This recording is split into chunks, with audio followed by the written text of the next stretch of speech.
మహాద్భుతం మానవ జన్మం అందుకున్నది ఎందుకోసం అనుక్షణం వదలకు నేస్తం మంచి చెయ్యగల అవకాశం దేహమిది ఆ దేవుని క్షేత్రం చోటు లేదు చెడుకే మాత్రం. బట్ ఎవరు మీరు పాట పాడేటప్పుడు లేకపోతే మీరు పాట మీరే పాడాలని ఎవరు సాహసించలా. అసలు మీరు గాయకుడు అవ్వాలనుకున్నారంటగా?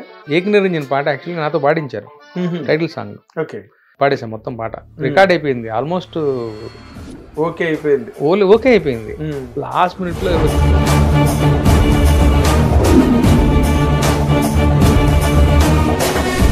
మీరు రాసిన పాటకి విని అనుష్క కన్నీళ్ళు పెట్టుకుందని.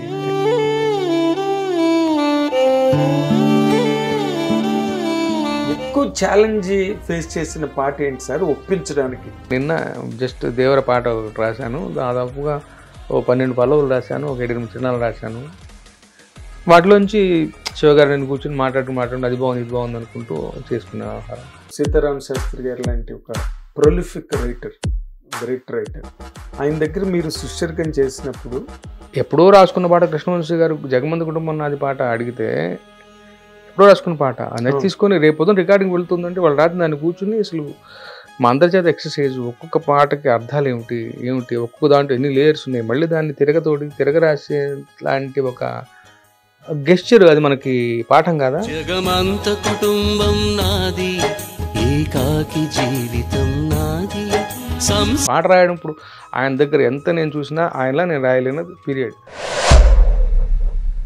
వేటూరు గారిని శాస్త్రి గారిని ఒకే త్రాసులో పెట్టచ్చండి? అసలు కొన్ని ప్రశ్నలు మనం వేయకూడదు. హిట్ టీవీ అభిమాన ప్రేక్షకులకు స్వాగతం. నేను మీ Nagendra Kumar. Welcome to my personal program my special touch. ఈరోజు మనతో పాటు స్టూడియోలో ఉన్న ఈ గెస్ట్ పేరు చెప్తే కొన్ని అద్భుతమైన పాటలు, అద్భుతమైన మాటలు, అద్భుతమైన చరణాలు, పల్లవులు మన చుట్టూరా మారు మోగుతున్నట్టుగా అనిపిస్తుంది. ఆయన వచ్చిన దగ్గర నుంచి ఈ రోజు వరకు రాసిన ప్రతి మాట, పాటలో ప్రతి మాట పాటకి పట్టం కట్టి పల్లకి మోసింది ఆయన పాటలన్నిటికీ కూడా. అలాంటి ఒక గొప్ప రచయిత ఆయన పేరులోనే ఉంది. సరస్వతి పుత్ర రామ జోగయ్య శాస్త్రి గారు ఇప్పుడు మనతో పాటు స్టూడియోలో ఉన్నారు. ఆయనకి సాదరంగా మనందరం కలిపి స్వాగతం పలుకుదాం. అయ్యా నమస్కారం. ధన్యవాదాలు నాగేంద్ర కుమార్ గారు ఫర్ దట్ బ్యూటిఫుల్ ఇంట్రొడక్షన్. బ్రహ్మాండంగా పరిచయం చేశారు, కృతజ్ఞుడిని. ఎంత మాట మీరు, ఎందుకంటే కవులందరూ రాసిన పాటలు గొప్ప పాటలేనండి. ఎవరు తక్కువ పాటలు తప్పు పాటలు రాయరు, సందర్భానికి సన్నివేశానికి రాస్తారు. కానీ మీ పాటల్లో ఉండే ఒక లాలిత్యం, ఆ మాటల్లో ఉండే మార్ధవం, మాధుర్యం, ఆ పాటకి ఒక తెలియని ఒక అమృతతత్వాన్ని ఆపాదించిన పాటలే మీరు రాశారు. నిజంగా దానికి ఈ తరానికి అంటే గొప్ప రచయితలు లేరు, మహారచయితలు లేరు అనుకున్న ఆ లోటుని మీరు భర్తీ చేస్తున్నందుకు మాత్రం నేను ఒక జర్నలిస్ట్గా మీకు థ్యాంక్స్ చెప్పాలి. మంచి పాటలు మాకు అందిస్తున్నారు. ముఖ్యంగా thanks for that complement.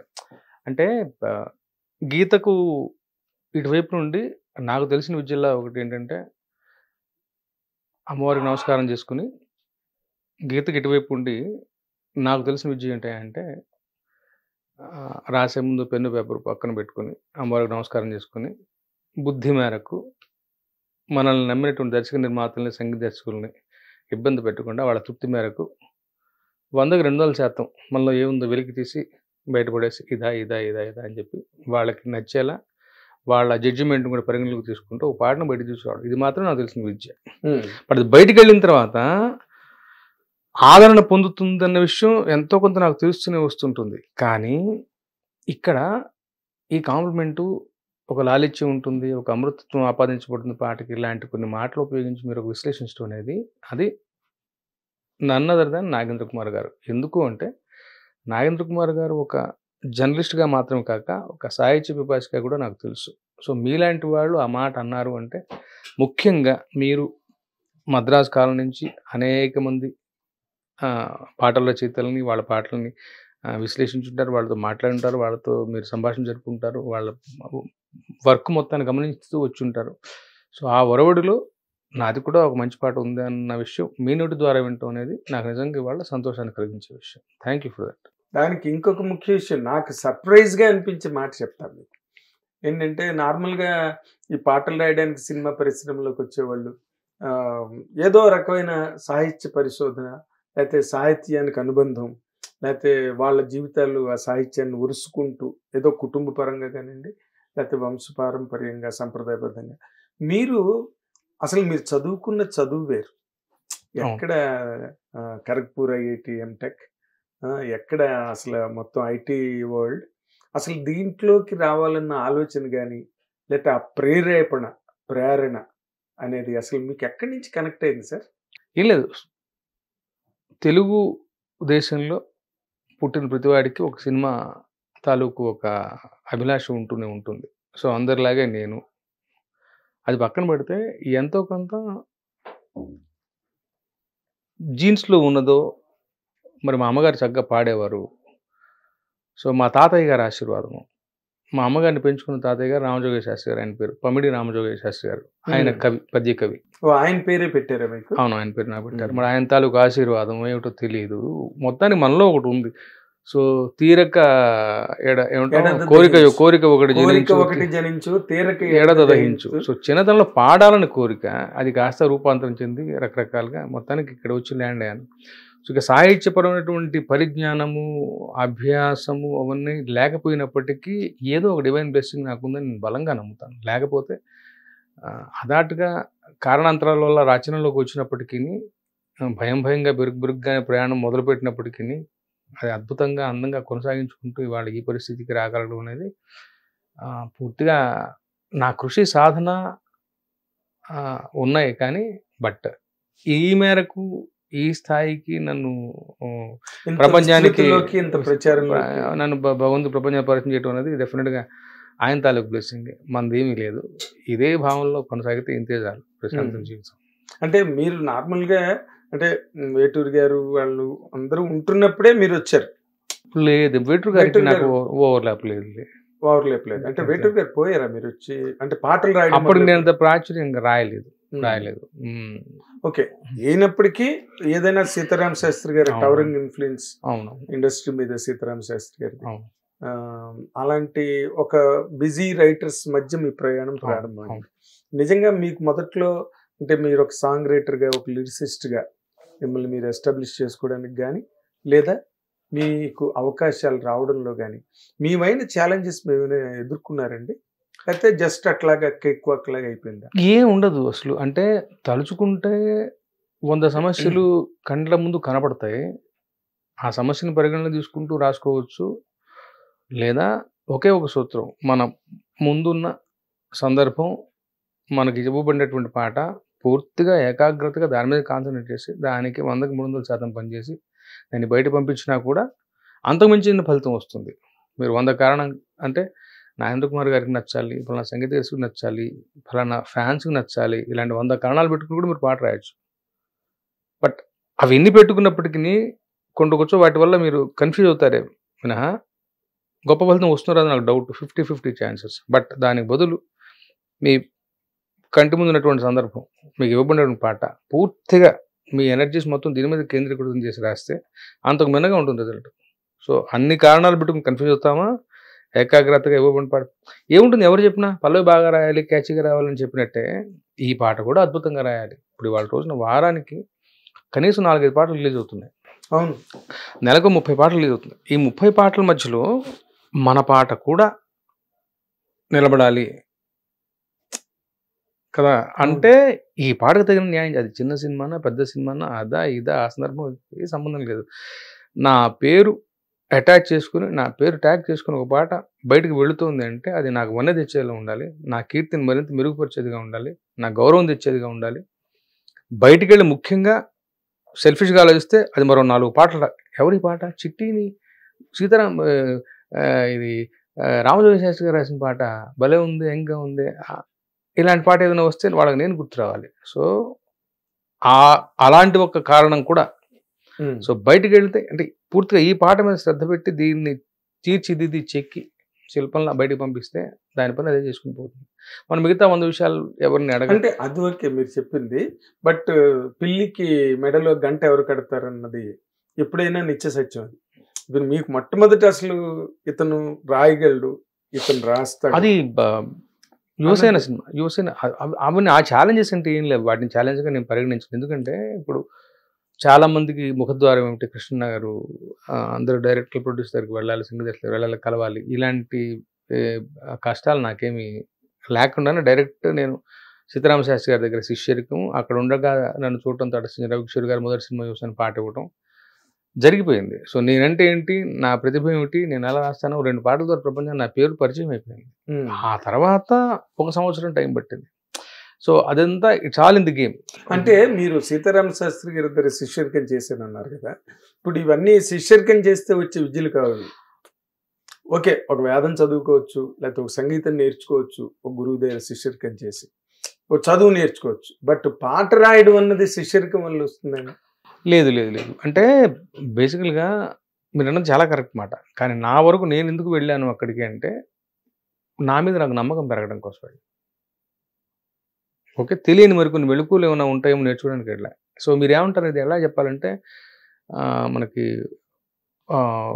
Engineering లాంటి కోర్సుల్లో అప్రెంటిస్షిప్ ఉంటుంది. యాక్చువల్గా కార్యస్థానంలో, కార్యరంగంలో మీరు కొన్నాళ్ళు పనిచేసిన తాలూకు అనుభవం. సో ఇది అలాంటిది. నేను అక్కడ అసిస్టెంట్ డైరెక్టర్లు వింటాం మనం అంతే. అప్రెంటిస్షిప్ ఇప్పుడు గురువు గారి దగ్గర ఉన్నప్పుడు ఏమవుతుంది, అవతల ఎంఎస్ రాజు గారు ఉండి, కృష్ణవంశీ గారు ఉండనివ్వండి, అశ్వత్ గారు ఉండనివ్వండి, ఎవరు వచ్చినా కానీ ఆయన దర్శక నిర్మాతలు పక్క సీట్ ఇప్పుడు నాదే. సో నన్ను కూర్చొని ఇచ్చేవాళ్ళు అక్కడ, నన్ను అలౌ చేసేవాళ్ళు లోపలికి. అంటే ఏమవుతుంది, రేపొద్దున ఆ విషయం నాకు జరిగి నేను దాని తాలూకు ఏదో విషయం గ్రహించడం కన్నా ముందే ఇక్కడ నా కళ్ళ ముందు జరుగుతుంది. సో వీళ్ళు గురువుగారికి ఏం చెప్పారు, గురువుగారు ఎలా రెస్పాండ్ అయ్యారు, దానికి వీళ్ళు ఏమిటి ఫీడ్బ్యాక్ ఇచ్చారు, ఏం మార్పులు కోరారు, మళ్ళీ ఆయన వాటిని ఎలా అడ్రస్ చేశారు, ఇవన్నీ కూడా నా కళ్ళ ముందు జరుగుతున్నప్పుడు ఎంతో కొంత తెలియకుండా ఒక ఇన్పుట్ వెళ్తూ ఉంటుంది. ఇక ప్రతి పాట ఆయన కన్నా ముందు నేను అటెంప్ట్ చేసేవాడిని, ఆయనకు చూపించేవాడిని, గురువు గారికి చూపించేవాడిని. సో నేను ఎక్కడున్నాను, బాగుంటే బాగుంది, బాగోలేదు బాగలేదు. ప్లస్ పాట రాయడం మెలకువలతో ఇవన్నీ పక్కన పెడితే జనరల్గా ఆయన సహజంగా వాళ్ళు మాట్లాడుకునే మాటల్లో, ఆయన చెప్పే విషయాల్లో, ఆయన ఇంటరాక్షన్స్లో నుంచి ఎన్నో గొప్ప విషయాలు, జీవితం తాలూకు కండక్ట్ గురించి, మనం ఎలా ఉండాలి, మనం ఎలా మసులుకోవాలి, ఏ వాల్యూ సిస్టమ్ మీద మనం బేస్ అయి పని చేయాలి, జీవిత ప్రయాణం ఏ రైలు పట్టాల మీద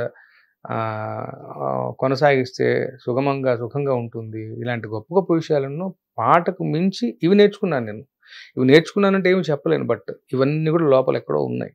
సో రేపు పొద్దున ఇవాళ నేను పనిచేసినప్పుడు కూడా ఆ తాలూకు సెన్సిబిలిటీస్ అన్నీ కూడా నా పాటలో డెఫినెట్గా ఏమంటాం నిగూఢమై బయటకు వస్తుంటాయని నా బలమైన నమ్మకం. ఇన్ఫ్యాక్ట్ ఇవాటి ద్వారా నేను ఎంత దూరం వచ్చినా ఏ గొప్పతనం నాకు ఆపాదించబడినా కానీ దానన్నింటికీ 70% మూల కారణం ఆ తాలూకు వాల్యూ సిస్టమే, ఆయన దగ్గర నేర్చుకునే ఏవో తాలూకు చిన్న చిన్న ఇన్పుట్సే, అవన్నీ కూడా నా పాటలు ప్రతిఫలిస్తాయి నా బలమైన నమ్మకం. లేకపోతే నేనుగా విడిగా అట్లా సీతారామ శాస్త్రి గారి దగ్గరికి వెళ్లకుండా ఇటు వస్తే ఎటు పోయేవాడినో, ఏమైపోయేవాడినో, ఏమి రూపాయలు సంపాదించడం $1 మిలియన్ క్వశ్చన్ నాకు.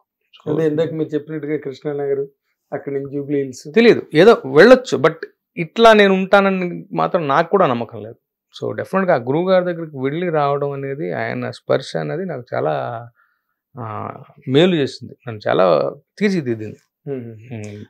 అంటే ఇప్పుడు నార్మల్గా ఒక సీతారామ శాస్త్రి గారు లాంటి ఒక ప్రొలిఫిక్ రైటర్, గ్రేట్ రైటర్, ఆయన దగ్గర మీరు శిష్యరికం చేసినప్పుడు మీరు పాటకు ఉపయోగపడింది ఓకే, మీకు జీవితానికి ఉపయోగపడే విషయాలు కూడా మీరు నేర్చుకున్నారు, అదంతా ఓకే. బట్ పాటగా మీకు ఈ రోజున మీ వ్యాసంగం అదే కదా, పాట రాయడం ఏంటి, మీకు మీరు ఏంటి నేర్చుకున్నారు? నేను అదే అన్నాను. ఇప్పుడు నేను కూడా ఒక పాట రాసి నేర్చుకున్నాను అంటే, సీతారామ శాస్త్రి గారు లేరనుకోండి చెప్తున్నాను, నేనే ఉన్నాను, నేనే ఒక పాట రాసి ఆ రాసే క్రమంలో ఒక విషయం నేర్చుకున్నాను, అది నా నెక్స్ట్ పాటకు ఉపయోగపడకపోవచ్చు. సో ఏ పాటకు ఆ పాటే ప్రత్యేకం. అలాగే ఆయన రాసిన పాటలు అక్కడ నేను పాట రాయడం ద్వారా నేర్చుకునే విషయాలు కాదు, ద వెరీ అప్రోచ్ అన్నది ఒక మెథడాలజీ ఉంటుంది కదా, ఒక అప్రోచ్ ఉంటుంది కదా, ఒక వాల్యూ సిస్టమ్ ఉంటుంది కదా. సో రాయడంలో టెక్నిక్ ఏదో ఉంటుంది, అవన్నీ నేను చెప్పలేను. మీకు ఇది అని కూడా మరి చెప్పలేను. సో హౌ టు అప్రోచ్ ఈ సాంగ్, ఎలా మొదలు పెట్టాలి, ఎలా చేయాలి, అది కూడా కాదు. అసలు ఒక పాట మన చేతికి ఇవ్వబడితే, ఇంట్లో ఇప్పుడు మీ అబ్బాయి మధ్యాహ్నం వేళ భోజనానికి వచ్చిన ఒక మనిషిని తిరిగి పంపించకుండా భోజనం పెడుతున్నాను అనుకోండి, పిలిచాయి రారా అని చెప్పేసి, ఇంట్లో భోజనం లేదు, వంట అయిపోయింది, పదార్థం అయిపోయింది అంటే 10 రూపాయలు ఇచ్చి పంపిస్తారు. ఇలాంటి గెస్చర్స్ మిమ్మల్ని చూసి మీ అబ్బాయి నేర్చుకుంటాడు. అలాంటిదే ఆయన దగ్గర చేస్తుండగా ఇప్పుడు వాకింగ్ ది టాక్ అంటాం కదా, ఆయన ప్రవచించింది ఆయన జీవితంలో ఆయన అమలు చేసి చూపించారు. అలాంటి ఒక మనిషి మన కళ్ళ ముందు నిరంతరాయం ప్రతిరోజు మన కళ్ళ ముందు పనిచేస్తూ ఉంటే ఆయన తాలూకు ప్రత్యేకంగా నేర్చుకోవాలా మనం. ఏదో ఉంటుంది మనకి, ఏదో ఉంటుంది, ప్రభావం ఉంటుంది. దాంతో పాటు ఆయన కళ్ళ ముందు నేను తిరుగుతూ నేను పనిచేసే పద్ధతి, నా డెడికేషన్కి ఏదో ఒక అనుగ్రహ వేషణ ఉంటుంది. అవన్నీ నాకు బ్లెస్సింగ్సే. అటువైపు నుంచి అది, ఇటువైపు నుంచి ఇది, రెండు కూడా. సో ఒక మెథడాలజీ నేర్చుకోవచ్చు, ఒక టెక్నిక్ నేర్చుకోవచ్చు, ఒక రాత్రికి రాత్రి పాట రాయాలంటే ఏం చేయాలని నేర్చుకోవచ్చు. ఒక మనిషి మనకి అప్పగిస్తే ఎంత గురుతర భావంగా, ఎంత దాన్ని ఏమంటాం, ఒక పూజ్యమైనటువంటి ఒక దేవుడి పూజగా భావించి దాన్ని ఎంత నెత్తిన పెట్టుకుని ఎంత చెక్కాలి. ఎప్పుడో రాసుకున్న పాట కృష్ణవంశీ గారు జగమంది కుటుంబం నాది పాట అడిగితే ఎప్పుడో రాసుకున్న పాట అది తీసుకొని రేపు పొద్దున రికార్డింగ్ వెళ్తుందంటే వాళ్ళు రాత్రి దాన్ని కూర్చుని అసలు మా అందరి చేత ఎక్సర్సైజ్, ఒక్కొక్క పాటకి అర్థాలు ఏమిటి, ఒక్కొక్క దాంట్లో ఎన్ని లేయర్స్ ఉన్నాయి, మళ్ళీ దాన్ని తిరగరాసే లాంటి ఒక గెస్చర్, అది మనకి పాఠం కాదా? బి గోపాల్ గారి సినిమాను ఏదో ఒకటి, ఎన్టీఆర్ గారి సినిమా, జూనియర్ ఎన్టీఆర్ గారి సినిమా, తలా పాట రాస్తున్నా, 4వ పాట 5వ పాట 8 వరకు వచ్చింది.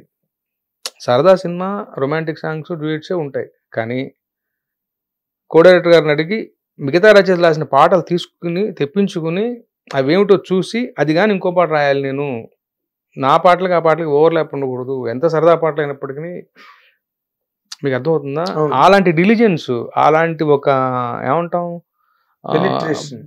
పని పట్ల నిబద్ధత, అది మనకు పాఠం కదా. ఇట్లాంటివి అసలు ఇవే ఇంపార్టెంట్, ఇవే ముఖ్యం. పాట రాయడం ఇప్పుడు ఆయన దగ్గర ఎంత నేను చూసినా ఆయనలా నేను రాయలేనది పీరియడ్. మన వల్ల కాదు. ఓకే, నేను ఇంకో రకంగా రాయొచ్చు, ఆయన ఇంకో రకంగా రాయొచ్చు, బట్ ఆయన గొప్పగా నేను రాయలేకపోవచ్చు, అది వేరే సంగతి. బట్ అది ఏం చూసినా మనకు రాదుగా. ఆ మెషిన్ వేరు, ఈ మెషిన్ ఆ మెషిన్ వేరు, ఈ మెషిన్ వేరు. బట్ డెఫినెట్గా అన్ని సంవత్సరాల అనుభవంలో ఆయన గడిచినటువంటి మెళకువలు, ఆయన నేర్చుకున్నటువంటి ఏమంటాం సారాంశం, ఆయన అనుసరించినటువంటి జీవన విధానం, అది మనకు పాఠం కావచ్చుగా. అది ఈజీగా మనం అలాంటిది ఒకటి ఉందని తెలుసుకోవాలి. లేదంటే నా జీవితకాలం సరిపోతుంది అలాంటిది ఒక విషయం కనిపెట్టడానికి. కనిపెట్టిన మనిషి యోగిలా సాధన చేసి ఆయన కళ్ళ ముందు ఉన్నారు. నేను చేయాల్సిన పనుల సాధనే. ఫస్ట్ దానికి ముందు గుర్తించాలి, అది గొప్ప విషయం. బట్ మీరు ఒక్క విషయం అయితే చెప్పగలరని నేను అనుకుంటున్నా, ఊరికే ట్రై చేస్తా. మీరు నిజంగా ఆయనలోని మిమ్మల్ని బాగా ఇంప్రెస్ చేసిన క్వాలిటీ కానీ, అంటే రైటింగ్ ఆస్పెక్ట్లో, okay, 1-to-1 approach, 1-to-1 relation, it is somebody's art, అందరికీ వచ్చేది కాదు, చూసి కొంతవరకు నేర్చుకోవచ్చు.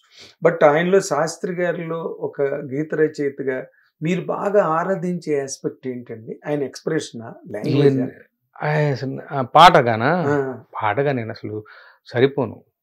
అది బేసికల్ గా నేను నచ్చదు, అదే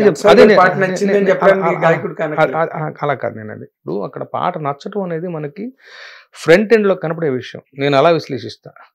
సో ఆయన ప్రతి పాట గొప్ప పాట, ఆయన రాసిన సరదా పాటలో కూడా గొప్ప విషయాలు చాలా ఉంటాయి. సో అది మనకి ఫ్రంట్ ఎండ్ లో కనపడే విషయం. నేనేమంటానంటే ఫ్రంట్ ఎండ్తో నాకు ఎక్కువ నిమిత్తం లేదు. డెఫినెట్గా అది బాగుంటుంది, ప్రజాదరణ పొందుతుంది, గొప్ప విషయాలే ఉంటాయి. బట్ నా గమనం, నేను ఒక రచయితగా పైకి రావాలంటే నా గమనం దాని వెనకాల ఇలాంటి ఒక పీస్ ఆఫ్ పోయిటరీ రావడానికి గాను పనిచేసిన అంశాలు, ఆయనకు దోహదపడిన అంశాలు, ఆయన ఉద్యుక్తులైనటువంటి ప్లాట్ఫాము, ఆయన బిలీఫ్ సిస్టము, ఆయన వాల్యూ సిస్టము, ఇదేమిటి, ఎందుకు మరి ఇప్పుడు రాస్తే 10 రాస్తే 4 బాగుంటాయి సార్, 10 రాస్తే 10 పాటలు బాగుంటాం ఏంటి, 10 గొప్పగా ఉండటం ఏంటి, కాంటెంపరీ సహరచయితలు అందరూ కూడా పొగిడే స్థాయిలో ఉండటం ఏమిటి?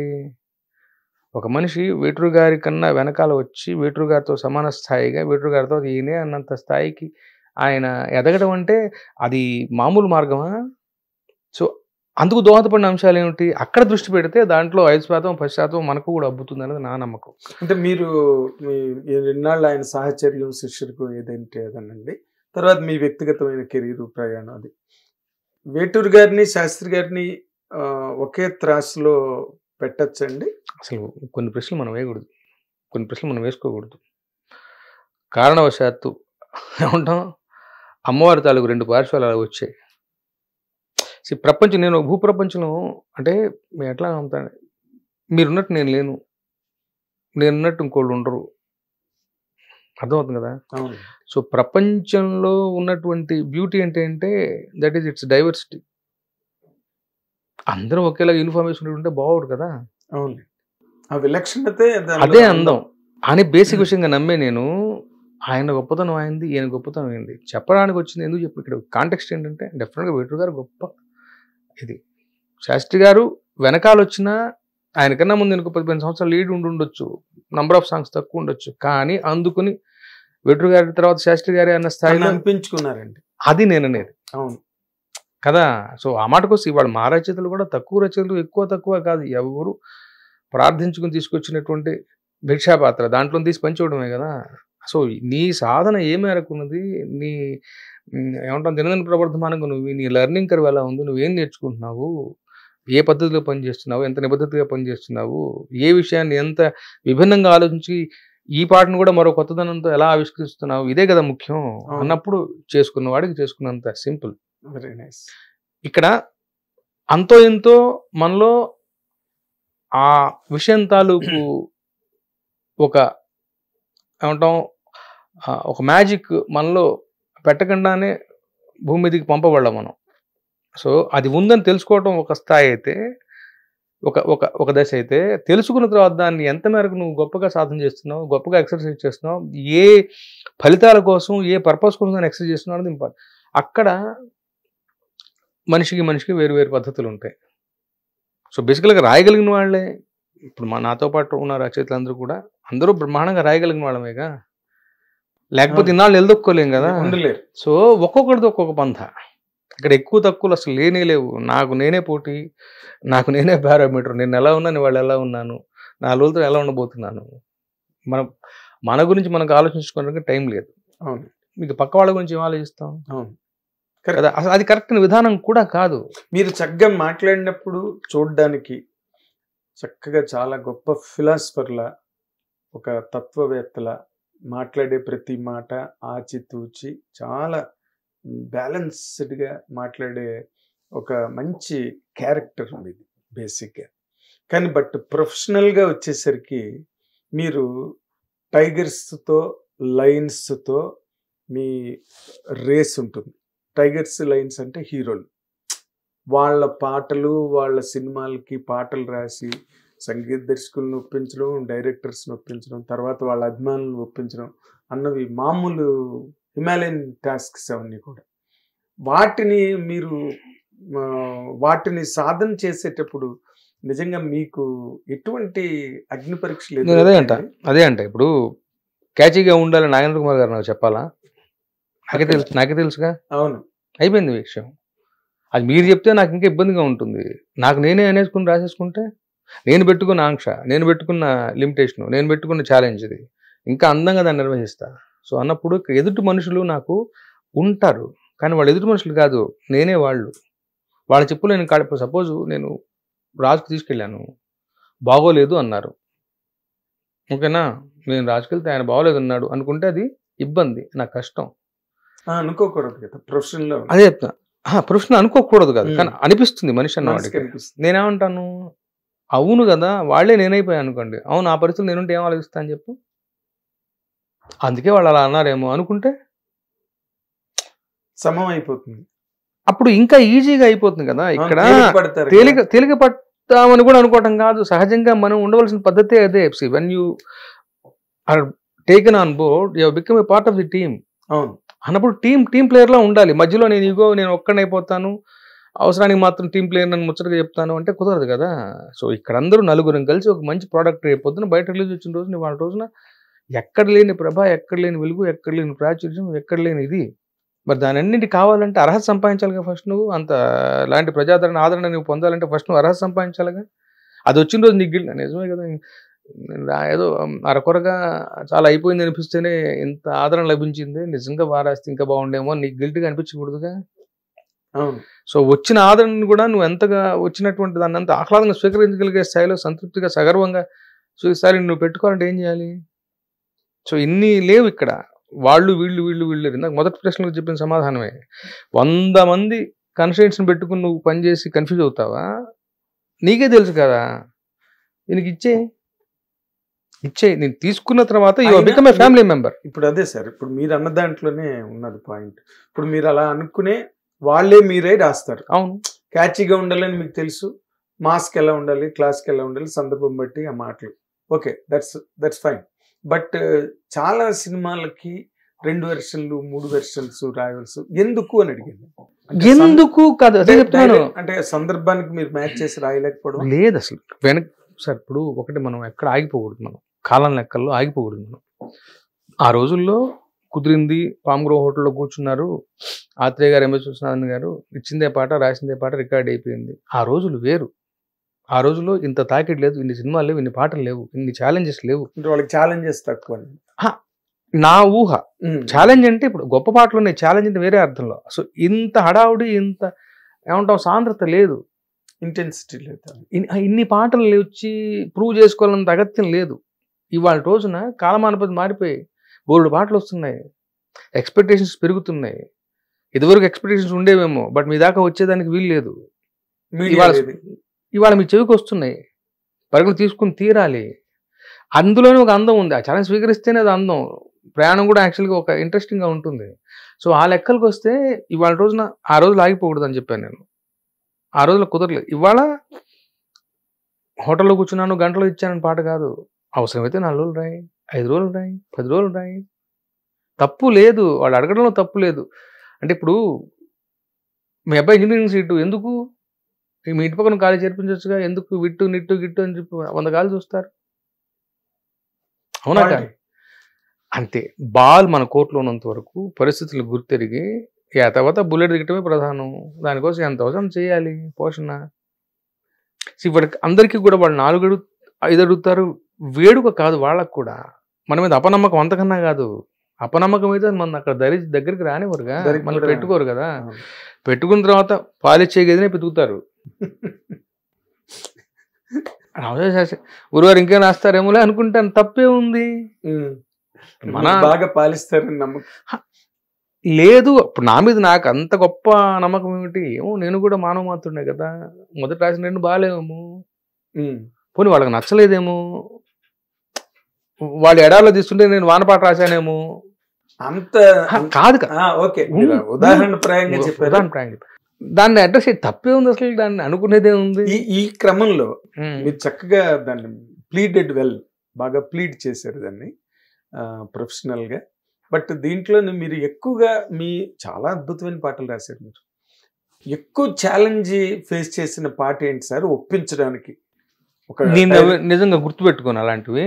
సందర్భం గుర్తుంటుంది కదా, పాట గుర్తు ఉండకపోవచ్చు, మిమ్మల్ని 4 సార్లు రాయమనొచ్చు, ఏంటి ఇలా రాశారు శాస్త్రి గారు అని చెప్పి చికాకు. నిజంగా చెప్తున్నాను, దైవసాక్షిగా. లేకపోతే తీసుకెళ్ళగానే బా శాస్త్రి గారు ప్రసాదం అండి అని అనొచ్చు.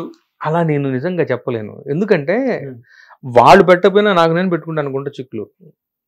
ప్రతిదాన్ని పీకి పాకాన పెట్టదు నేను ఇవ్వను పాట, నిజంగా చెప్తున్నా. సో నాకు అట్లాంటి విషయాలు, పైగా అవి దాన్ని వేరేలా గుర్తుపెట్టుకునే ఛాన్స్ లేదు. దాని కష్టంగా భావిస్తే కదా గుర్తుపెట్టుకోవడం. కష్టం గురించి నేను అడగల. ఇప్పుడు దీనికి ఒక ప్రాయోపవేశం కావాలి పాట రాయడానికి. 100% ఆ సందర్భంలోకి, ఆ హీరోలోకి, ఆ హీరో ఇమేజ్లోకి, డైరెక్టర్ తాలూకా కన్సెప్షన్లోకి, అన్నిట్లోకి వెళ్ళాలి రచయిత, ముఖ్యంగా గీత రచయిత. అప్పుడు 100% ఆ ఫీల్ అయినా గుర్తుంటుంది కనీసం. బా ఎంత కెమిస్ట్రీ వర్కౌట్ అయింది. నిజమే, కష్టపడకపోవచ్చు.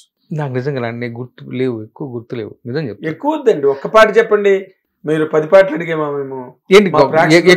ఎక్కువ ఏది సందర్భం, కొన్ని సందర్భాలు ఉంటాయి. నిన్న నాకు గుర్తులేదు, కానీ నిన్న జస్ట్ దేవర పాట ఒకటి రాశాను. దాదాపుగా 12 పల్లవులు రాశాను, ఒక 8 చిన్నాలు రాశాను. వాటిలోంచి శివగారు నేను కూర్చొని మాట్లాడుతూ అది బాగుంది ఇది బాగుంది అనుకుంటూ చేసుకున్న వ్యవహారం. సో నాకేంటంటే ఒక పిచ్చి ఉంది. సరే మీ ప్రశ్నకు కరెక్ట్గా సమాధానం చెప్పట్లా, కానీ నాకు నిజంగా సమాధానం లేదు. నాకు అలవాటు ఏంటంటే ఒక్కసారి చూను వంట పట్టింది అంటే ఇక పెన్ను ఆగదు. ఓకే, మీరు ఒక రూమ్లో బంధించి మధ్యాహ్నం రికార్డింగ్ అని చెప్పి అన్నా కానీ నేను ఫస్ట్ కట్లో పల్లవి రాసేసినా కానీ చరణానికి వెళ్ళను నేను, ఇంకో పల్లవి రాస్తా, నా చేదస్తాం, ఇంకా ఏదో వస్తుందని. ఇది యాక్చువల్లీ గొప్ప క్వాలిటీలు అని చెప్పట్లా, నేను అట్టప్పుడు చచ్చా అంతే. నాకు అది ఇంకోటి రాస్తా ఇంకేం వస్తుందో అని.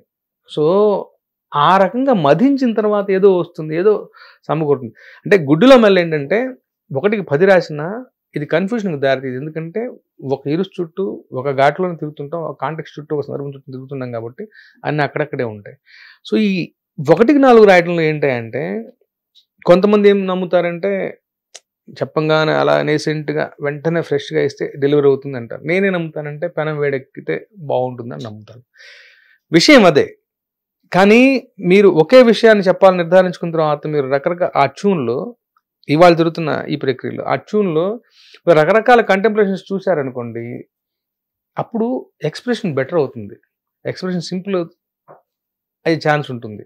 సో మీకు 4 ఆప్షన్స్ ఉన్నాయి. సో అనుకున్న విషయాన్నే ఇక్కడ ఎంత చమత్కారంగా కుదిరింది, ఇక్కడ మ్యాటర్ ఆఫ్ ఫ్యాక్ట్లా ఉందా, ఇక్కడ ఇదే ఉందా చూసుకోవడం అంతే. ఇప్పుడు యాతావాత 15-16 లైన్ల పాట అండి, అది కూడా ఒక చరణం పాటలకు వచ్చాయి. సో పాటలో ప్రతి లైన్ అయినా పేలాలి అంటే ఆ మాత్రమే కసరత్తు అవసరమేమో అని అనిపిస్తుంది. 100% మీరు చెప్పింది 100% కరెక్ట్. నేను ముఖ్యంగా ఈ సంగీత దర్శకులు నాతో కొంతమంది అన్నమాట, అక్కడక్కడ సీనియర్ రైటర్స్ దగ్గర నుంచి నేను విన్నమాట. అదేంటంటే పూర్వంలాగా సందర్భాలు సన్నివేశాలు లేవు, పాట అంతే. ఒక పాటకి ఒక ట్యూను, ఆ ట్యూన్కి ఒక లిరిక్. అది మీ ఇప్పుడు ఏదో ఒక చెల్లి చచ్చిపోయింది, అన్నయ్య బాధపడుతున్నాడు, లేకపోతే చెల్లికి పెళ్లి సెటిల్ అయింది, అన్నయ్యకి ఆనందంగా ఉంది, లేకపోతే వాళ్ళు కొత్తగా లవ్లో పడ్డారు, ఇంకోటి. ఇలాంటి సందర్భాలు సన్నివేశాలను తెలుగు సినిమాల్లో బాగా తగ్గిపోయాయి. సంగీత దర్శకులకు కానీ గీత రచయితలకు కానీ కొంచెం టఫ్ సిచ్యువేషనే పాట రాయడానికి కానీ సంగీతం లేదు అన్నదాన్ని మీరు కాదు. ఇప్పుడు ఒకటి అన్న గెలిచిపోవటం, చెల్లి పెళ్లి కావటం మాత్రమే సందర్భాలు కాదు. అటువంటి సందర్భం ఏదైనా కాదు, అలాంటివే సందర్భాలు కాదు. బోర్డు ఇప్పుడు జీవితం నుంచి వచ్చేదే సినిమా, జీవితంలో రకరకాల పార్శ్వాల నుంచి వస్తాయి. బట్ మీరు అన్నట్టు మంది ముఖ్యంగా ఎంటర్టైన్మెంట్ కమర్షియల్ లెక్కలో వెళ్తున్న నేపథ్యంలో అలాంటి సినిమాలు ఎక్కువగా రాకపోవచ్చు, అలా తగ్గి ఉండొచ్చు. కానీ పాట అంటూ పెడితే ఏదో సందర్భం ఉంటుంది, సందర్భం ఉండాలి, ఉండి తీరాలి. అంటే పాట దేని చుట్టూ తిరగాలన్న విషయం ఉండాలిగా, అదే సందర్భం. ఇక్కడ వాళ్ళు అన్నది ఏంటంటే ఆ సందర్భం దర్శక నిర్మాతలు దర్శకులే, కథకులు దర్శకులు ముందే కన్సీవ్ చేసి మనకు చెప్తారా, లేదా ఓపెన్ ఫీల్డ్గా ఉందా? వాళ్ళు చెప్తే దాని ప్రకారం రాయాలి. అంటే ఇప్పుడు సరదా పాటలో కూడా మీకు అర్థమైంది కదా, అమ్మాయి ప్రేమను యాక్సెప్ట్ చేసింది అందంట్లో ఒక సంతోషం ఉందిగా, గాల్లో తేలినట్టుంది, సందర్భమే కాదు, కాదని ఎలా అంటాం? మరో సినిమాలో కూడా గాల్లో తేలిన లాంటి సందర్భం వచ్చిందా, అప్పుడు ఆ లేదు వాడు చెప్పలేదు అంటే then it is the responsibility of the writer. అదొకటి అనుకోవాలి నేను.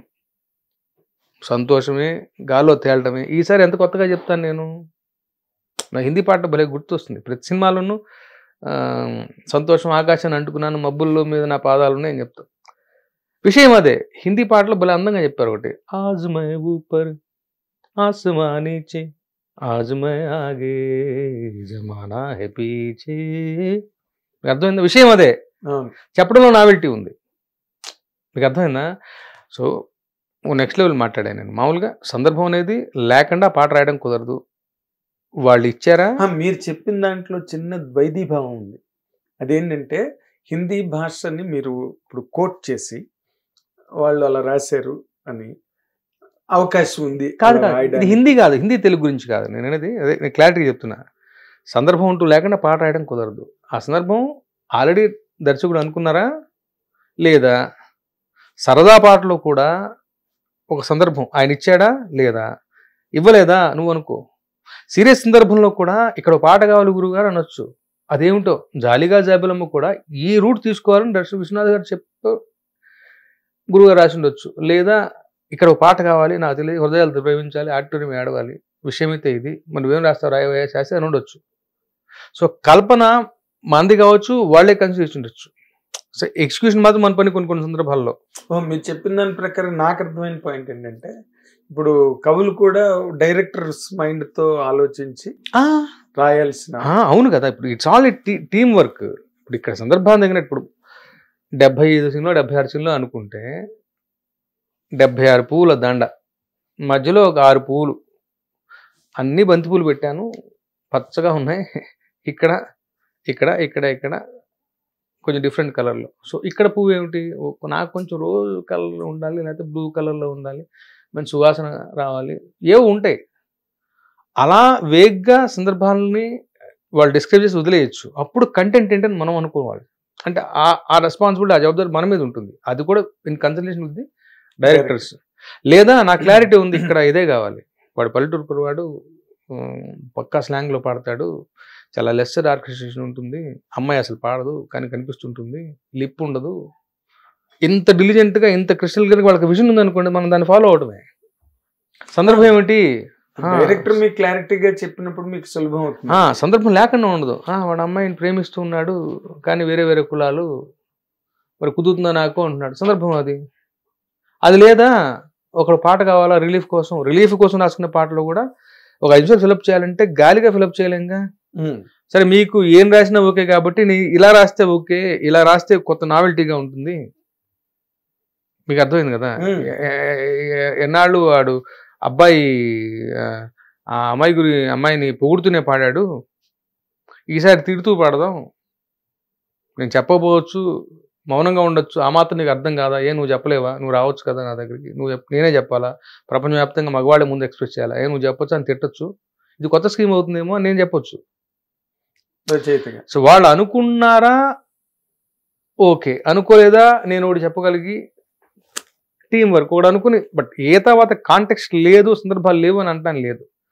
తర్వాత అలా ఓపెన్గా సందర్భం లేదు అన్నప్పుడు యాక్చువల్గా మనం చాలా చైతన్యవంతంగా పనిచేసి దాన్ని ఒక గొప్ప సందర్భంగా, ఒక విభిన్నమైన సందర్భంగా మలుచుకునే అవకాశం మనకి $1 million ఆపర్చునిటీలో భావించి దాన్ని మనం పార్టిసిపేట్ చేయాలి. అలా మీరు మలుచుకున్న పాట ఏంటండి? అంటే అది ఒక డబ్బింగ్ సినిమా, ఆయన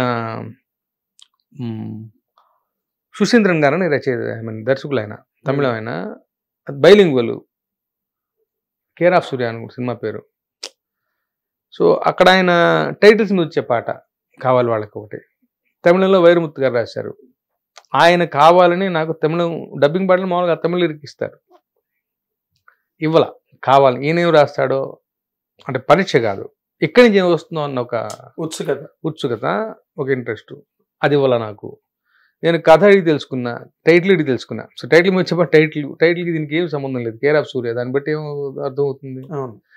సో కథను అడిగి తెలుసుకున్నా, ఆ రచయితలు వాళ్ళని అడిగి తెలుసుకుని దాని సందర్భాన్ని తగినట్టుగా ఓకే, ఎక్కడో వచ్చిన నోబిలిటీ ఉదాత్తత కనిపించింది కథలో. సో దానికి తగినట్టుగా పైగా డబ్బింగ్ పాటలకి ఏంటంటే వాళ్ళు ప్యారల్గా జరుగుతున్నప్పుడు మెయిన్ వాళ్ళ దృష్టి మొత్తం అక్కడే ఉంటుంది, తమిళ సినిమా మీద ఉంటుంది, మన మీద పెద్ద ఫోకస్ ఉంటుంది. నేనే రాజు నేనే మంత్రి. సో అవకాశాన్ని అందిపుచ్చుకుని అందమైన పాట రాసుకున్నా. నా మనసులో ఇప్పుడు నా ఆలోచన ఏంటంటే, మంచి చేసిన వాడు ఎప్పుడు తలతూ తిరగాలి, మంచివాడు సాధుజీవిగా మిగిలిపోకూడదు. మంచివాడికి కూడా ఒక చిన్న ధర్మ అహంకారం అని కానీ ఒక చిన్న ఇది ఉండాలి, ఇది ఉండాలి, వాడి పని పట్ల వాడికి ఒక గర్వం ఉండాలి, ఒక సంతృప్తి ఉండాలి, తలెత్తు తిరగాలి. ఇక తప్పు చేసిన వాళ్ళకి మంచివాడు తల ఉంచుకుని తిరగాలి, ఇది ఎక్కడో గర్వంగా ఉండొచ్చు అన్నది నా మనసులో ఆలోచన. సో దానికి నేను ఇది చేసి చరణం పలగుట్లేదు, సదా మంచి కొరకు అనమాట. సదా మంచి కొరకు బ్రతుకే బ్రతుకు, సదా మంచి కొరకు బ్రతుకు ఆఖరి వరకు, ఇట్లా మొదలవుతుంది చరణం. మహాద్భుతం మానవ జన్మం అందుకున్నది ఎందుకోసం, అనుక్షణం వదలకునేస్తం మంచి చెయ్యగల అవకాశం, దేహమిది ఆ దేవుని క్షేత్రం, చోటు లేదు చెడుకే మాత్రం, సాటి వారి పెదవులలో చైత్రం నింపడమే జీవన సూత్రం, ఆత్మతృప్తిగా అనంత శక్తిగా వెలగనివు నీ కర్తవ్యం నిప్పులాంటి నీ గుణానికి అందమే నిబ్బరంగా నడిచే ధైర్యం. చాలా బాగుంది. నేను చెప్పదలుచుకుంది ఆత్మతృప్తిగా అనంతమైనటువంటి శక్తిగా విజృంభించి నీ కర్తవ్యాన్ని నిర్వహించు. ఆ మాటకు వస్తే నిప్పులాంటి అంత నిజాయితీగా అంత నిష్కల్మషంగా నువ్వు చేసినటువంటి పని తలెత్తుకుని తిరిగేలా చేసి అది నీ గుణం. ఇంత మంచి గుణానికి అది కూడా అలంకారమే, అలా తిరగడం కూడా అలంకారమే, అందమే. ఏమిటి నీ కర్తవ్యం? చాటివారి పెదవుల్లో చైత్రాన్ని నింపటం, దేహం అనే క్షేత్రంలో చెడుకు చోటు లేకుండా చూసుకోవటం, ఈ జీవితాన్ని ఎందుకు తీసుకొచ్చుకున్నావు అన్న ఒక ఏమంటాం విషయాన్ని గుర్తిరిగి ప్రవర్తించడం. సో ఇది మనసులో ఉంది, ఎక్కడో ఉంది. సో అక్కడ అడిగేవాళ్ళు లేరు, రాజు నేనే మంత్రి నేనే, కథకి ఎక్కడో చిన్న పోలిక ఉంది. అది రెండోసారి రాయి అన్నవాళ్ళు లేరు. రెండోసారి ఏమో రాస్తా, ఇంకా ఆనందంగా రాస్తా. బట్ విషయాన్ని మన ఏమంటాం మంచికి ఉపయోగించుకోవటం ఉంది కదా, సందర్భం లేదు అన్న దగ్గర మనం దాన్ని అవకాశాన్ని మనం ఆక్రమించుకోవాలి. మందైన ఒక ముద్రని ఇవ్వచ్చు, అది మందైన ఒక ముద్ర ఇవ్వచ్చు అంతే. కానీ ఎక్కడో మీరు రాసిన పాటకి విని అనుష్క కన్నీళ్ళు పెట్టుకుందని, అది ఇప్పుడు మిర్చి టైంలో పండగల దిగి వచ్చే పాట. ఓకే, ఆ పాట విన్నా. ఓకే, అది అంతలాగా ఎలా మూవ్ చేసిందండి అనుష్క గారిని? ఇప్పుడు మనం కాదు, what is that you played the magic అంటే అనుష్క గారు కథలో ఉంటారుగా, ఆవిడకి నచ్చింది. తెలియదు మనకి, అంటే హీరో ఆ ఊళ్ళో పెరగడు కదా, అవును, మళ్ళీ కొన్నాళ్ళ తర్వాత వస్తాడు కదా. వచ్చిన అప్పుడు వాళ్ళ నాన్నగారితో కలిసి తిరిగే రోజులు అవన్నీ, ఆ సెలబ్రేషన్లో ఏనాడు నిన్ను జోలాలి అనలేదే ఈ ఊరి ఉయ్యాల, అక్కడ వాడు కనెక్ట్ అయ్యారు కథలో. ఈ ఊరు ఉయ్యాలి నేను ఎప్పుడు నీకు లాలిపాడలేదు కదా, అన్నాళ్ళు దూరంగానే ఉన్నావు కదా అన్నది. ఓకే, ఉంటాయి అదేలా. అంటే ఒక్కొక్క మనిషి ఒక్కొక్క స్థాయిలో కనెక్ట్ అవుతారు అన్నది సత్యమైతే, ఆవిడ ఆ సినిమాలో హీరోయిన్ కదా, కథలో బాగా మమేకమై షీ హస్ దట్ సెన్సిబిలిటీ ఉన్న హీరోయిన్ అనుష్క. అవును, ఎగ్జాక్ట్లీ. కానీ ఇంకొక పార్శ్వం, ఇప్పటి వరకు మీరు గీత రచయిత, చాలా ప్రాచుర్యం గల గీత రచయిత, చాలా గొప్ప గొప్ప విజయాలకి చేయూతనిచ్చిన రచయిత, ఇదంతా ఒక ఎత్తు అయితే అసలు మీరు గాయకుడు అవ్వాలనుకున్నారంటగా? చిన్నప్పుడు పిచ్చి కోరిక, అంతే మించి. పిచ్చి కోరిక ఏంటి? మీరు అద్భుతంగా పాడతారు, ఎందుకు అవ్వలేదు? మీవే ప్రయత్నం జరగలేదా? కాదు అది ఏమంటాం, సినిమా ఇండస్ట్రీ అంటే ఏమంటాం, ఈ మ్యూజిక్ ఇండస్ట్రీ అంటే ఏమిటి తెలియనప్పుడు అలా అనుకున్నా కలగన్నా పర్వాలేదు. కానీ తెలిసిన తర్వాత ఏంటంటే, ఏమిటి తెలిసింది? మైకులు వాటి తాలూకు అవుట్పుట్లు ఏవో ఉంటాయి కదా, ఆ రిక్వైర్మెంట్స్ ఉంటాయి కదా, సంగీతాలు, స్వరాలు, శృతులు, గతులు ఏవో ఉంటాయి. అవన్నీ మన వల్ల ఏ పనులు కావు. అవి మైక్ ముందుకెళ్తే బెబ్బెబ్బే, అది అవదు. మామూలుగా అందంగా ఇట్లా మనం కూర్చొని సరదాగా మాట్లాడుకుంటూ ఒక పాట అట్లా అంటాం. ఇది కన్వీనియంట్ శృతిలో పాడతాం కదా. నిజంగా అక్కడ వాళ్ళ స్కేలింగ్ వేరే, అవన్నీ దమ్ము, ల్యాండింగ్ నోట్స్ ఏమిటో ఉంటాయి, రకరకాలు ఉంటాయి. మన వల్ల ఏ పనులు కాదు. అదేలేండి. బట్ మీరు ఇన్ జనరల్ గా మీరు పాటని పాడి వినిపించి అందుకు ఉపయోగపడుతుంది. ఓకే, బట్ ఎవరు మీరు పాట పాడేటప్పుడు, లేకపోతే మీరు పాట మీరే పాడాలని ఎవరు సాహసించలేదా? తెలుసుగా, అంటే మీరు అడగలేదా? నేను పాట పాడతాను సరదాగా, ఎప్పుడు అడగలేదు. మణిశర్మ అన్నయ్యకి మాత్రం నేనంటే, నా పాట అంటే ఇష్టం. ఏకనిరంజన్ పాట యాక్చువల్గా నాతో పాడించారు, టైటిల్ సాంగ్. ఓకే, మళ్ళీ నువ్వు ఉంటే నేను భయపడతాను, నేను వద్దు అంటే, సరే రాని ఇష్టం అంటే, నేను హేమచంద్రాన్ని కూర్చోబెట్టుకుని పాడేసాను మొత్తం పాట. రికార్డ్ అయిపోయింది, ఆల్మోస్ట్ ఓకే అయిపోయింది. ఓకే అయిపోయింది. లాస్ట్ మినిట్లో చిన్న మార్పు, ప్రొఫెషనల్ సింగర్ పాడితే బాగుంటుంది అని రంజిత్తో పాడించారు. అది ఎందుకు అసలు, అంటే మీకు అనిపించింది? ఏముండదు అక్కడ, ప్రత్యేక కారణాలు ఉండవు. సినిమా అన్నప్పుడు ప్రొఫెషనల్ సింగర్తో పాడితే ఇంకా బెటర్గా అవుట్పుట్ డెఫినెట్గా బాగుంటుందిగా. నేనంత గొప్పగా పాడి నాకన్నా బాగానే పాడతాడు కాబట్టి అతను ప్రొఫెషనల్ సింగర్. గుర్తుందా పాట మీకు? అమ్మ లేదు నాన్న లేదు పాట పాడండి ఒకసారి. అది ఇక్కడ ఏం చదువు కాదండి, మీరు అక్కడ పాడింది ఇక్కడ ఒకసారి మా ప్రేక్షకుల కోసం నిజంగా గుర్తులేదు, మాట్లాడండి. అది ఆ రోజు అట్లా అయింది అది. సో ఎందుకు చెప్పాను, మణిశర్మ అన్నయ్యకి నేను పాడటం అంటే ఒక ముద్దు.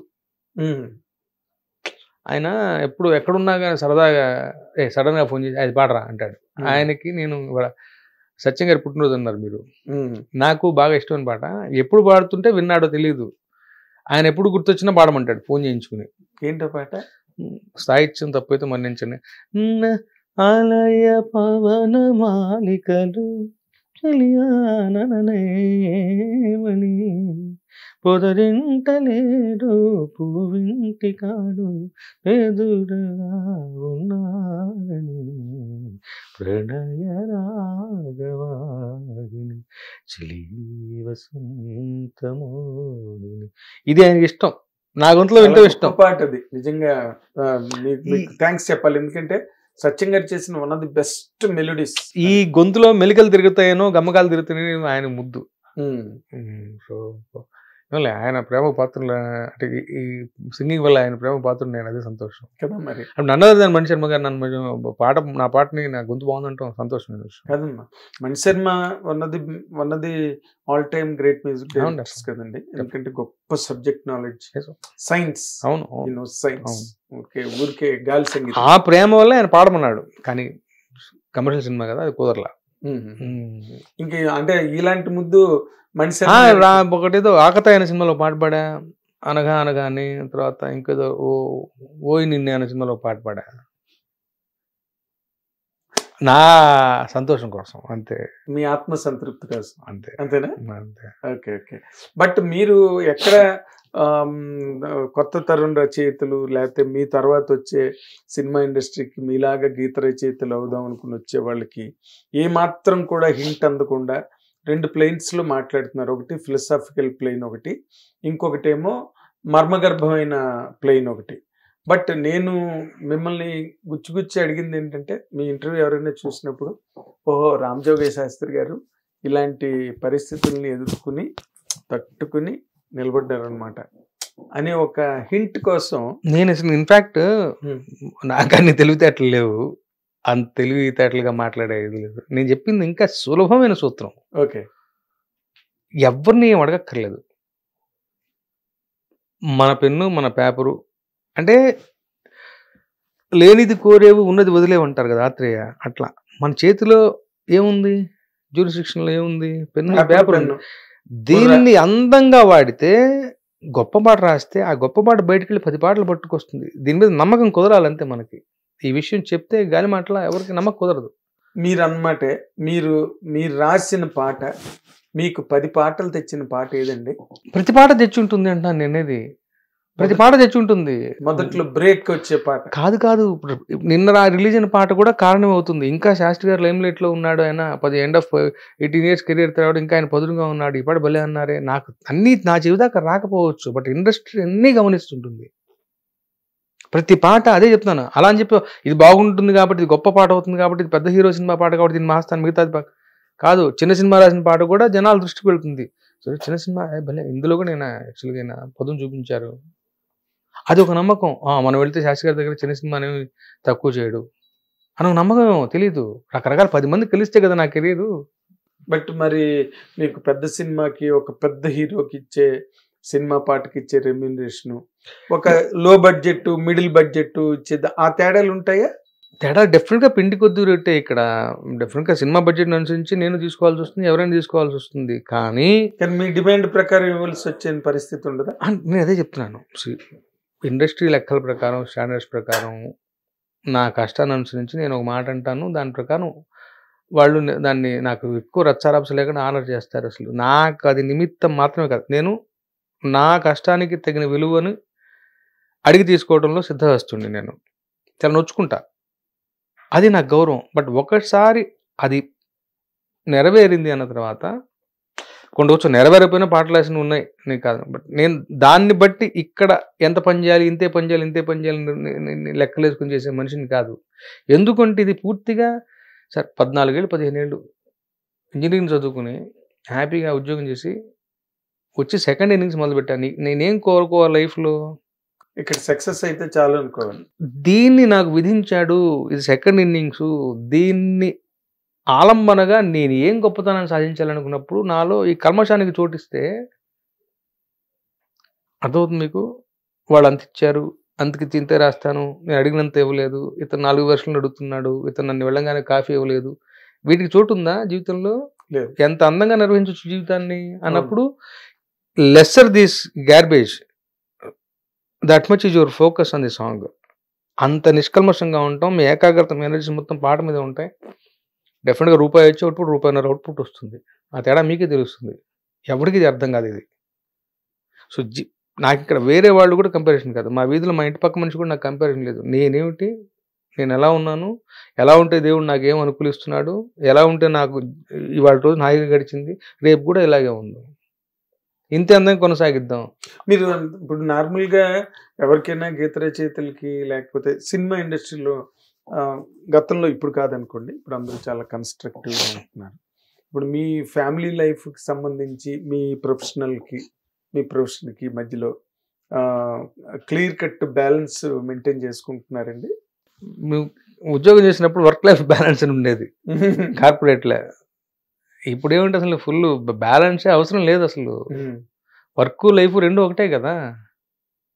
ఇంట్లోనే ఉంటాను నేను, 24 గంటలు ఇంట్లోనే ఉంటాను. సో ఆ రకంగా ఫ్యామిలీ లైఫ్ నేనే మిస్ అవ్వట్లా. అంటే ఇప్పుడు నేను ఎందుకు ఈ మాట అడిగానంటే, మిమ్మల్ని వేటూరు గారు ఎప్పుడు కూడా రికార్డింగ్ థియేటర్స్లోని, ప్రొడక్షన్ ఆఫీసెస్లోని ఆయన ఇంటికి వెళ్ళిన సందర్భాలు, ఇంటికి వెళ్ళగలిగిన అవకాశాలు, నేను అదే చెప్తా. ఇదంతా కూడా మీరు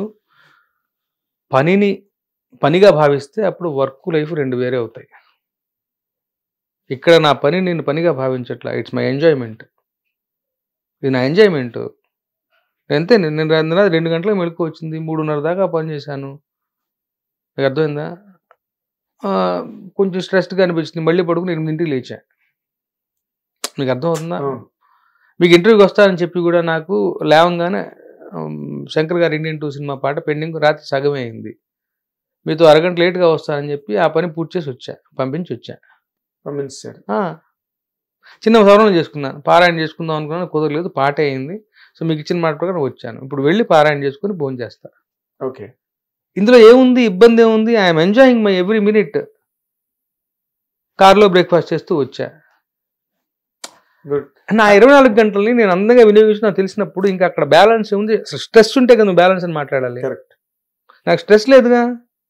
నేను ప్రతిదీ నాకు అనుకున్నాను, అందంగా చేసుకుందాం అనుకుని చేసుకుంటాను. మీకు అర్థమైందా? ఇవాళ ఇప్పుడు పాట రాయాలన్న వెనక్కి కూడా లేదు నాకు. ఎందుకు? నేను నాగేంద్ర కుమార్ గారితో పాపం ఆయన అడుగుతున్నారు, నాలుగు నుంచి నేనే ఇచ్చిన మాట చెల్లించుకోలేకపోతున్నాను. వాళ్ళు వెళ్ళి తీరాల్సింది. రాత్రి మాట్లాడుతూ అవును రేపు నన్ను ఏమాపుతుంది, రేపు వస్తున్నానండి అన్నానా? అందంగా వచ్చాను. సో నేను అనుకున్నాను, నియమించుకున్నాను, నా ప్లాన్ నేను ఇక్కడ కాన్ఫ్లిక్ట్ ఏముంది? Conflict of interest. ఇప్పుడు వర్క్ లైఫ్ రెండు ఎక్కడ ఉన్నాయి? కరెక్ట్. అంటే ఇప్పుడు మీరు రాసే విధానంలో కూడా శాస్త్రి గారి దగ్గర శిష్యరికం కదా, ఆయన రాత్రంతా కూర్చుని రాస్తారు పాటలు తెల్లవారి వరకు. ఆయన రొటీన్ అది. నాకు రాత్రి పగలు తేడా లేదుగా.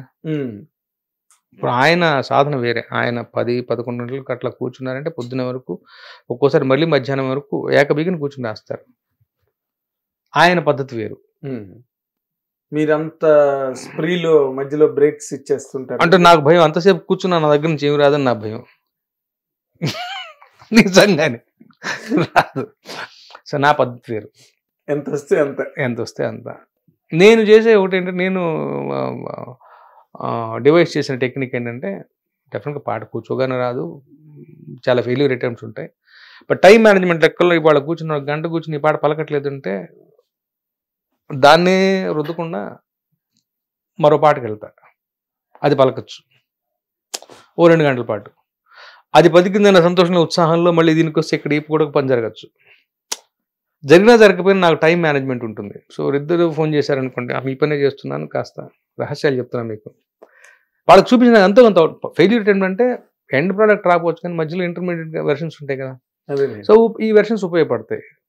సో 4 అటెంప్ట్లో ఏదో అట్లా మొత్తానికి ఏమంటాం, మొత్తానికి ఒక టైం మేనేజ్మెంట్. అంటే అప్పుడు వేటూరు గారు, ఆత్రేయ గారి టైంలో లాగా కాదు. ఎందుకంటే ఆత్రేయ గారితో బోల్డ్ దొంగట ఉండేది, ఆయన దొరికేవారు కాదు. వేటూరు గారు దొరికేవారు కానీ గబుక్కుని ఎప్పుడు పాటిస్తారో తెలియని పరిస్థితే ఆయనతో. ఇప్పుడు మీరు అందరూ ఏంటంటే యూఆర్ అవైలబుల్. ఒక్కొక్కళ్ళకి మన జీవన మన దేహతత్వాన్ని బట్టి మన ప్రిస్క్రిప్షన్ మనమే రాసుకోవాలి. అర్థమైంది. ఇప్పుడు వేటూరు గారు ఆయన ధార వేరు, ఏకకాలం 4 టేప్ రికార్డులు పట్టుకుంటే అష్టావధానం లాగా చెప్పేవారట. అవును. ఆయన వేరు, ఆయన అలా చేసిన అందం. సో నా శరీరతత్వానికి నేనేమిటి, నా చాదస్యం ఏమిటి, నా ప్లస్లు ఏంటి, నా మైనస్లు ఏంటి తెలుసుకుని దీన్ని బట్టి నేను ఒక పద్ధతి ఫాలో అవ్వాలి. Very good. తర్వాత అసలు బేసిక్గా చాలా మందిలో జరిగిన ఒక చిన్నపాటి చర్చ అది. కొన్ని చోట్ల కొన్ని సందర్భాల్లో దాని గురించి చిన్న డిస్కషన్ కూడా జరిగింది. అదేంటంటే సదాశివ సన్యాసి పాట వేటూరు గారు రాసింది, వాటిని కరెక్షన్స్ మళ్ళీ చేయడం జరిగింది అని ఏదో ఒక సినిమా ఇండస్ట్రీలో ఉందండి. వేటూరు గారు కాదు యాక్చువల్గా సీతారామ శాస్త్రి గారు రాశారని చాలా మంది అనుకుంటారు. ఎందుకంటే అప్పట్లో బొరబడి త్రివిక్రమ్ గారు సీతారామ శాస్త్రి గారి సినిమాలు చాలా వచ్చాయి కదా, ఆయన అనుకున్నారు. బట్ తర్వాత నేనని తెలిసిన తర్వాత అంతే. వేటూరు గారి పేరు ఎక్కడా లేదే. అవునా? లేదు, ఎక్కడో ఒకసారి ఒక రికార్డింగ్ నేను అదేంటి వేటూరు గారు రాయడానికి ఆ టైమింగ్, ఎందుకంటే నాకు ఆయనతో చాలా ఎక్కువ సహచర్యం. కాదు గురువు గారి పాట అని అనుకున్నారు కొంతమంది. అంతే. ఓకే. అది అసలు అది కూడా త్రివిక్రమ్ గారికి ఆయనకి ఉన్న అనుబంధం ప్రకారం దాన్ని పురస్కరించుకుని అనుకున్నమాట అంతే. అదే అంటే ఏదో ముందు రాశారు కానీ కొన్ని లైన్స్ మళ్ళీ మార్చుకోవాల్సి వచ్చింది, అందుకే అది రామ్ జోగయ్య శాస్త్రి గారు మార్చారు. లేదు, ఆయన పాట మార్చండి, నేను అవసరమా? లేదు అసలు. ఓకే. అసలు ఆయన రాశాక దాన్ని మార్పులు చెప్పలేంటి అసలు. అదే ఏదో అలాంటి డిస్కషన్ ఇండస్ట్రీలో ఎప్పుడైనా మీతో కలిసినప్పుడు అడుగుదామని నేను మనసులో అది జ్ఞాపకాన్ని దాచాను. అలాంటి నాకు అసలు అట్లాంటి ఓవర్లాప్లు జరగలేదు. పైగా నేను సందర్భం ఒక పాట ఇద్దరు రాస్తున్నారని తెలిస్తే అసలు కాన్షియస్గా అటువైపు వెళ్ళను, నేనుగా వాళ్ళకి డిక్లేర్ చేసి విరమించుకుని వచ్చేస్తాను. ఓకే. సరైన వ్యవహారం కాదు అది. ఇప్పుడు మీరే రాసిన 2 వెర్షన్స్ లో కావాలంటే పలువులు చరణాలు మార్చుకోవచ్చు కానీ ఎందుకంటే అవతల కూర్చున్నది నా సోదరుడే, నా సోదరుడితో నాకేమిటి పోటీ. అలాంటి సందర్భాలు వచ్చాయండి? జనరల్గా చెప్తున్నా. బాగుంది. And we wish you all the very success అండి. Thank you. ఎందుకో ఇప్పుడు మాట వినిపిస్తే వేటూరు గారు, శాస్త్రి గారు, రామ్ జోగయ్య శాస్త్రి గారు అన్న ఒక ఆర్డర్ వినిపిస్తుంది ఇండస్ట్రీలో. నిజంగా I'm really I appreciate you, I congratulate you for that. దాన్ని ఆర్డర్ పోయినా అంటే ఇప్పుడు ఎక్కడో మార్మూల పల్లెటూరులో పెట్టిన రామజోగయ్య శాస్త్రి ఇక్కడ దాకా రాగలిగాడంటే వాళ్ళ సరసన ఒక పేరుగా వాళ్ళు రాసిన గురువు గారితో పాటు ఆయన రాసిన సినిమాలతో పాటు రాసి ఉంటా, ఆయనతో పాటు నా పేరు కూడా పట్టం అనేది. సో కొంతకాలం తర్వాత కవులు రచయితలు వాళ్ళకన్నా ఇప్పుడు వేటూరి సుందరమూర్తి గారి పేరు అయితే ఒరిజినల్ గానే చాలా పెద్ద పేరు, సింగిల్ కార్డ్ వేస్తే మొత్తం స్క్రీన్ అంతా ఉండేది అయింది. సరే సీతారామ శాస్త్రి గారు కొన్నాళ్ళు సిరివెన్నెలను వేశారు, తర్వాత అది మానేసి సీతారామ శాస్త్రి గారిని వేయడం మొదలెట్టారు. మీకు మాత్రం మీకు వచ్చేసరికి సరస్వతి పుత్ర అన్ని ఇన్వెస్టెడ్ కామాలు రామజోగయ్య శాస్త్రి. కృష్ణ గారికి శాతకర్ణి సినిమాకి కృతజ్ఞతలు చెప్పాలి. ఎక్కడో ఆ బీజం మనసులో ఉంది. మా అమ్మగారి పేరు సరస్వతమ్మ, అది ఇచ్చిన బిరుదు కాదా? లేదు, మా అమ్మగారి పేరు సరస్వతి పుత్ర రామజోగయ్య శాస్త్రి. ఎక్కడో ఆవిడ అంటే మనమంటూ ఉనికితో ఉండి ఊపిరి తీసుకున్నామంటే వాళ్ళే కారణం. ఎక్కడో కృతజ్ఞత చెల్లించాలనిపించింది నాకు. సో సరస్వతి పుత్ర రామజోగయ్య శాస్త్రి అంతే, అమ్మకి నివాళి అంతే. అది అంతేనా? అదే అంటే మీకు మీరు పెట్టుకున్నదే అది? నేను అనుకున్నది అది. అంతేనా? అంతే అంతే. అది చాలా మంది ఏమనుకుంటారంటే మీకు ఇచ్చిన బిరుదు లేదు, ఈ కాలంలో బిరుదులు ఎవరు ఇస్తున్నారు? ఎవరితో? దీనికి ఏముంది, ఓపెన్గా నేనే చెప్పాక. అదేలేండి, నాకు నేను మా అమ్మగారికి చెల్లించుకున్నటువంటి గౌరవం అది అంతే. అదే ఇండస్ట్రీలోని బయట పబ్లిక్ కి చాలా మంది తెలియదు, చాలా మందికి తెలియదు. ముసుగుల గుద్దులాటే ఉంది, నేనే అంటున్నాను, నేనే చెప్పాను అంతే. సో మీరే పెట్టుకున్నారు. సౌజన్యం చేశారండి? గుర్తులేదు. సౌజన్యంతో యాక్చువల్గా నాదే ఉంది. ఇప్పుడు మా అమ్మగారు నేను గౌరవించుకుంటాను అంటే ఆ విషయాన్ని గౌరవిస్తూ ఇండస్ట్రీ వాళ్ళు దాన్ని ఆమోదిస్తున్నారు. పొలిటికల్ వీడియోలో అక్కడ ఇక్కడ పేరు వేయడం అంటే దానికి మీ పాటల్లో ఉండే ఔన్నత్యం కూడా కారణం అండి. ఎందుకంటే సరస్వతి పుత్ర అనగానే లేదు సార్, ఇది చిన్న జీవితం, హ్యాపీగా పాట గీట పక్కన పెడితే the way we conduct hour cells, మనం ఎలా నడుచుకుంటున్నాం, నలుగురితో ఎలా మాట్లాడుకుంటున్నాం, నేను మీతో ఎలా మాట్లాడుతున్నాను ఒకటైతే, మిగతా 10 మందితో ఎలా మాట్లాడుతాను అనేది నాగేంద్ర కుమార్ గారి దృష్టిలో ఎలా రిజిస్టర్ అయింది అనేది కూడా ఇంపార్టెంట్ కదా. సో ఇవన్నిటి సమాహారమే, తర్వాత వస్తాయి. ఇది కరెక్ట్గా ఉంటే అది అందగిస్తుంది, అది గొప్పగా ఉన్నా ఇది కరెక్ట్గా లేదంటే ఎక్కడో తేడానే. సో అన్ని రకాలుగాను మనం తల్లో నాలుగులాగా అందరికి ఆమోదయోగ్యంగా ఎవరిని నొప్పింపక తల్లో నాలుగు కాదు, మీరు తల్లో పాళీగా ఉంది. సరే ఏదో సో అలా ఉండేటోళ్ళలో జీవితం అందం ఉంది. సో అలా ఉంటే సో వాళ్ళది గొప్పతనం, వాళ్ళ సౌజన్యానికి నిజంగా నేను శిరస్సు నమస్కరించాలి. అదేలేండి, మీకు బాగా సూట్ అయింది. మీ మదర్ పేరు సరస్వతి అవడం, కవులు రచయితలు అందరూ సరస్వతి దేవి పుత్రులే కాబట్టి అది బాగా మ్యాచ్ అయింది, మీకు బాగా వర్కౌట్ అయింది ఆ టైటిల్. ఆ పేరు మీకు శాశ్వతమై సువర్ణాక్షరాలతో లిఖించబడే రోజు ఈ చిత్ర పరిశ్రమలో మీకు లభించాలని, మీ జీవితం సార్థకం అవ్వాలి. మీ పాటల సాక్షిగా చాలా గొప్ప గొప్ప పాటలు రాసే అవకాశం మీకు రావాలి. వాటిని మీరు అందిపుచ్చుకుని వాటిని సువర్ణ అవకాశాలుగా మలుచుకునే దాన్ని ఏమంటారు ప్రకర్ష, పాండితీ ప్రకర్ష మీలో వెలుగొందాలని హిట్ టీవీ యాజమాన్యం ద్వారా మా ప్రేక్షకుల ద్వారా నేను కోరుకుంటున్నానండి. All the very best Sitaram. చూడండి అంటున్నప్పుడు కూడా నాకు సీతారాం శాస్త్రి గారు వస్తుంది, అంత ఐడెంటిఫికేషన్ మీద. అది రామజోగయ్య శాస్త్రి గారి తాలూకా ప్రయాణం, ఆయన జీవితంలో ప్రయోగ అనుభవాలు ఇవన్నీ కూడా ఏదైనా కూడా అంత కఠినమైన విషయాన్ని కూడా అంత లాలిత్యంగా అంత రసమాధుర్యంగా చెప్పగలరు కాబట్టి ఈ వైకుంఠపాళిలో ముందుకెళ్ళగలుగుతున్నారు. Let us wish him all the very best. Thank you. చక్కగా పిలిచి మంచి మాటలు 4 మాట్లాడడంతో పాటు మరీ ముఖ్యంగా ఈ సందర్భాన్ని పురస్కరించుకొని గురువు గారిని మరోసారి తలుచుకునే అవకాశం లభించింది. థ్యాంక్ యూ మీకు. Thank you very much sir.